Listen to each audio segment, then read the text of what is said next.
दोस्तों मैं जुगल सर बेरोजगारी मुद्दे पर बात करना चाहूंगा और थोड़ा सा आपसे इसमें सपोर्ट भी चाहूंगा। खास तौर से सभी इसको सुनिएगा ध्यान से और लास्ट तक देखना। बहुत शॉर्ट एंड शूट में बताऊंगा क्या है लास्ट में यहाँ पर जो है राजनीतिक प्रक्रिया जिससे आप बेरोजगारी बने रहते हैं। बेरोजगारी रात दिन बढ़ती जा रही है, दिन दोगुनी रात चौगुनी जो है बेरोजगारी का जो है लगातार बढ़ोतरी हो रही है। इसकी क्या वजह हो सकती है इन सब पर, और इसमें आप सबको और हम सबको मिलकर के क्या संगठन दिखाना है। ध्यान रखिएगा वो दोस्त जो किसी भी राजनीतिक पार्टी को सपोर्ट करते हैं ज्यादा या अंधभक्त है, प्लीज वो भी सावधान रहिए। मुझे कोई राजनीतिक वास्ता नहीं है, लेकिन ध्यान रखना मुझे किसी कोई पार्टी से विरोधाभास नहीं। मुझे तो वैकेंसी चाहिए, आपको भी वैकेंसी चाहिए, हम सबको वैकेंसी चाहिए। हमें बेरोजगारी खत्म करनी है, बेरोजगारी के विरोध अपन उतरना, अपने निजीकरण के खिलाफ जाना है, पीपीपी मॉडल के खिलाफ जाना है। चाहे कोई सी भी पार्टी हो, अपन को तो रोजगार चाहिए और रोजगार के मुद्दे पर ही अपन आज बात करना चाह रहे हैं। आप सबसे खुल करके बात करेंगे, एक एक चीज की बात करेंगे, क्लियर करेंगे। दोस्तों समझिएगा, आज आपका समय है और उठने का, जागने का, संघर्ष करने का। देखिएगा सरकार को जगाने का। तो क्या है मिशन आज का, आप देखिएगा, जागो उठो बेरोजगारों, जागो उठो बेरोजगारों, और अब जगा दो सरकार को, और अब जगा दो सरकार को। आज रात 9 सितंबर 9 बजे मात्र 9 मिनट के लिए,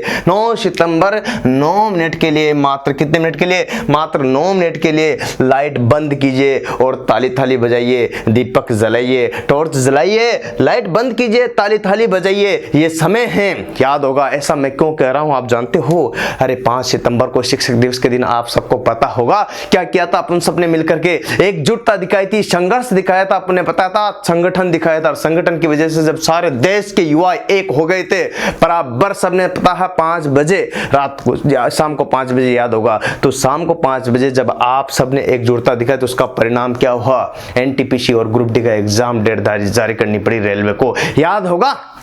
अरे पीयूष गोयल जी ने जो है आपको अच्छी तरह से पता है, बताया ट्विटर पर, क्या बताया कि एग्जाम डेट आपकी कितनी दिसंबर में, 15 दिसंबर को जो है जारी कर दी। तो ये क्यों हुआ? आपके संगठन के कारण। तो थोड़ी सी संगठन देखिएगा, आपने जताया तो वो आपको रिजल्ट यहाँ पर एग्जाम डेट मिली, और आगे भी इस प्रकार से होता रहेगा। अगर आप ऐसे सोते रहे, हाथ पे हाथ धरे बैठे रहे तो कुछ नहीं होने वाला। इसी प्रकार से संगठन फिर बताने का है। और यहाँ पर देखिएगा रात 9 बजे मात्र 9 मिनट के लिए, मात्र 9 मिनट का, बात वैकेंसी की है, बात बेरोजगारी की है, बात रोजगार की है। आपको मिलना चाहिए, आपका हक है। सरकार चाहे कोई सी हो, सेंटर हो या स्टेट गवर्नमेंट या कोई भी राज्य की स्टेट गवर्नमेंट सरकार हो, सब वैकेंसीज आनी चाहिए, आनी चाहिए, आनी चाहिए। बात करें कोरोना की, दोस्तों बात यह है कि कोरोना की अगर बात करें, मैं नहीं करा, आप सुरक्षा सावधानी हम सब बरतते हुए और सोशल डिस्टेंसिंग को रखते हुए, मास्क वगैरह का प्रयोग करते हुए अपन सब क्या कर सकते हैं? तैयारी कर सकते हैं। अरे भाई तैयारी कर सकते हैं। दुनिया के जब सारे काम हो रहे हैं तो स्टडी नहीं कर रहे, कि अपन घर बैठे भी कर रहे हैं, घर बैठे नहीं तो अपन जो कर सकते हैं। तो इस तरह से जब स्कूल कॉलेज कोचिंग खुल जाएंगे, लेकिन वो भी सही है,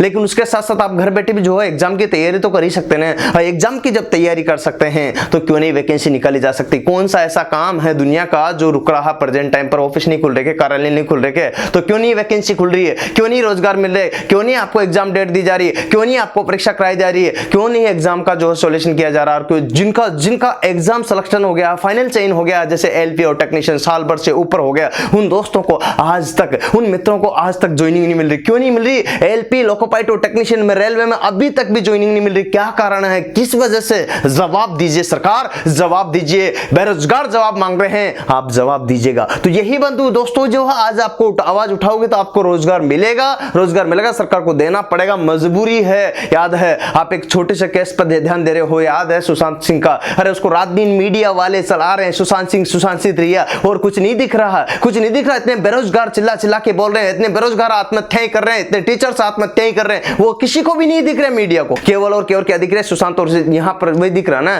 तो ये चीजें हैं, मीडिया को सिवाय इनके और कुछ नहीं दिख रहा। अरे मेड इन इंडिया, आप देखेगा यहाँ पर मेड इन इंडिया बनाइए, मेड इन इंडिया बनाइए, तो मेड इन इंडिया में जो है यहाँ पर जो है आपको प्राइवेट करने की कहां जरूरत पड़ रही है? और जब प्राइवेट सब सेक्टर को कर दिया जाएगा तो बचेगा क्या? और बचेगा क्या? तो बेरोजगारों को रोजगार कहां से मिलेगा? और बेरोजगारों को रोजगार नहीं मिलेगा तो आपको पता हो, जब सरकार चुनी जाती है, जब सरकार चुनी जाती है तो हजारों वादे करती है, उसमें से एक वादा ये भी रहता है, याद हो आपको, कि हम इतने करोड़ लोगों को, इतने लाख लोगों को रोजगार देंगे, मुद्दे, जब इतने लाख लोगों को, करोड़ों लोगों को रोजगार देते तो कहां गए वह रोजगार के मुद्दे, कहां गए, क्यों भटक गए हो आप?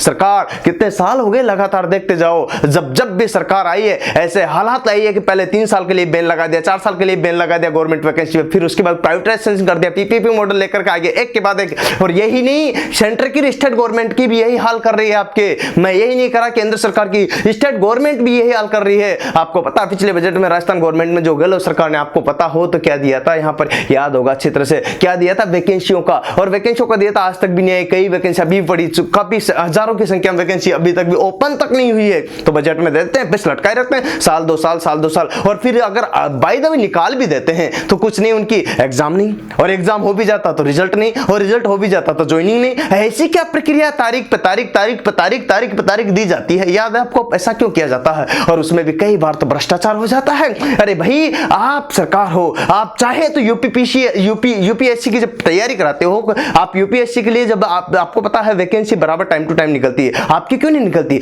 ये बराबर हर साल वैकेंसी निकलती है, इतनी निकलेगी, इतनी निकलेगी, इस समय प्री एग्जाम होगा तो होगा, मेंस इस तारीख को होगा तो होगा, इंटरव्यू इस तारीख को होगा, ज्वाइनिंग इस तारीख को, पूरी साल की प्रक्रिया तय है, एक दिन भी लेट नहीं होती यूपीएससी की तैयारी के लिए। जो भी स्टूडेंट अगर तैयारी करते हैं उनको पता होगा, नहीं है तो मैं बता दूं, उसमें कोई भी तारीख लेट नहीं होती। क्यों नहीं होती? क्योंकि सरकार ने बनाया है कि यूपीएससी का जो है बरकरार, कोई भी भ्रष्टाचार नहीं होगा। तो क्यों नहीं आपकी वैकेंसियों के लिए भी सरकार ऐसा कदम उठा सकते हैं। मुझे पूरी उम्मीद है मोदी जी, जब आप जो है जम्मू कश्मीर में धारा 370 हटा सकते हो, जम्मू कश्मीर में धारा 370 राम मंदिर बनवा सकते हो, तो बहुत ही अच्छी बात है कि आप एक के बाद एक निर्णय लेते हैं, अच्छे स्ट्रॉन्ग निर्णय लेते हैं। तो मैं चाहता हूं कि एक स्टूडेंट के लिए भी ले लीजिएगा कि हर साल आपका एनआरए मुझे अच्छा लगा, आपका एनआरए मुझे अच्छा लगा, लेकिन शर्त है एनआरए के लिए वैकेंसी लाना भी आपका फर्ज है। उसके लिए तारीख देना, 10वीं 12वीं बीए इनके लिए सिलेबस देना, और एग्जाम का जो है पूरा प्रोसेस किस तरह से सिलेबस होगा, उसके लिए वैकेंसी लाना। पीपीपी मॉडल को जो उसमें नहीं डालना, अगर प्राइवेट दे दिया तो क्या मामला रहा? तो ये चीज है, पीपीपी जो है आप उसको हटाना, अर्थात निजीकरण को विरोध करना, निजीकरण का विरोध करना, निजीकरण हटाइए। मुझे पूरा विश्वास है आप जो है बेरोजगारों के साथ, आप बोलते हैं ना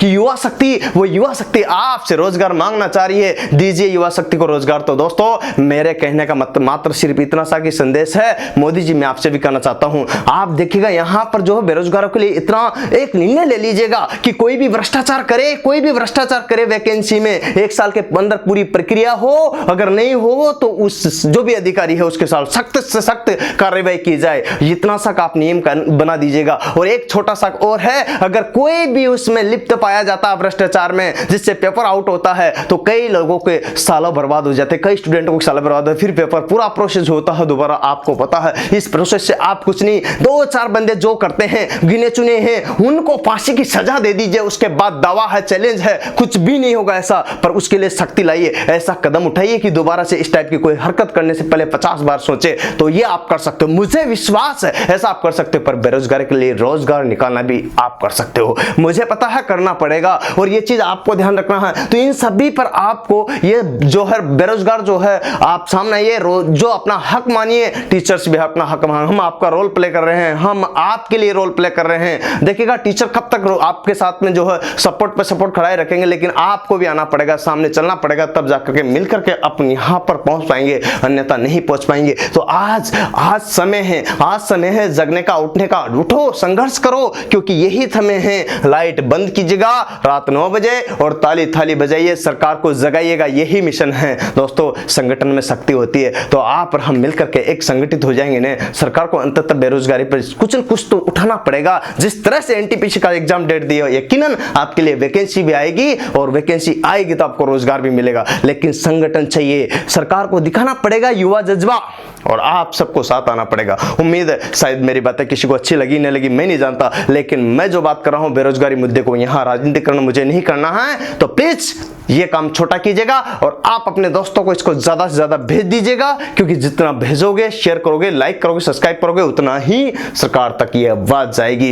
ये स्टूडेंट की आवाज है, ये युवा शक्ति की आवाज है, ये आपकी हमारी आवाज है, पहुंचना चाहिए, क्योंकि हम भी तो भारत के नागरिक है, हमें भी चाहिए बेरोजगारी। मैं भी बेरोजगार हूं, आप भी बेरोजगार, हम सब बेरोजगार है। अतः रोजगार चाहिए, जो वादा किया था वो निभाना पड़ेगा, अन्यथा फिर तो जाना पड़ेगा। तो दोस्तों, यही है, संगठन दिखाइए। और चलिए मेरे साथ आज के लिए इतना ही, फिर मिलेंगे नेक्स्ट वीडियो के साथ। जय हिंद, जय भारत, वंदे मातरम।